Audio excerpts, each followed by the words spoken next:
Now, I know that the sales tax is a large portion of the income. Just going to speak straight towards your management, your leadership. What are the largest windfalls that you've been able to bring into Frisco during your term as mayor? Sure. Well, multiple terms as mayor. Basically everything. And I joke about that, but the reality is I came on council in 2000 and became mayor in 2008.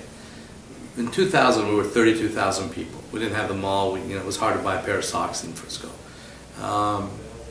Today we have about 10 million square feet of retail. So whether it's IKEA or the ballparks or all that, we have a good team. I'm not saying that it was me. We have a really good team out here, and it's been fun to be part of that. But the sales tax, here's where that concept comes in.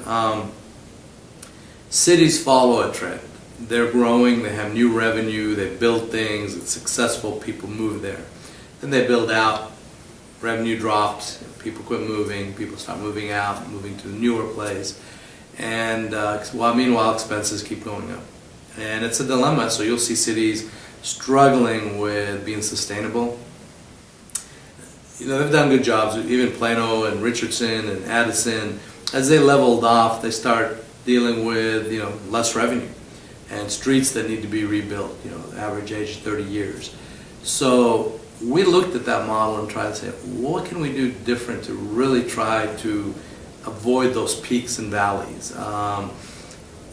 Companies handle it by doing what? Research and development. That's why when people say cities should be run like a company, they're not.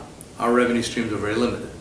The company can always find new products or new services. If they're good at it, at least they do that. So we tried to take the company model and put it in a frame that we can do some research and development with things that we could do. And you'll see that around Frisco. We focused on tourism. You'll see the arenas. We're one of the few cities in the country that has the presence of every major professional team in the area.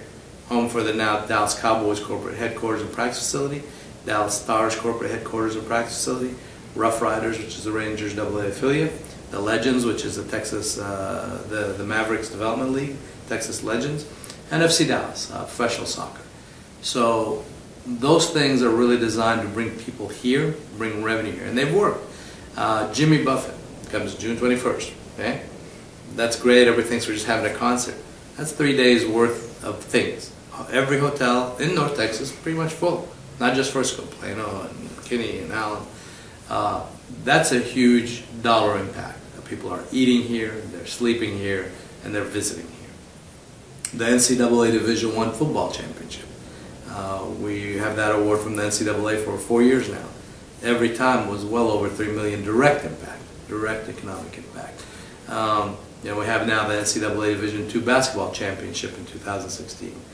And so those things are very deliberate. They're not for fun necessarily. People think, oh, building a stadium, it's great.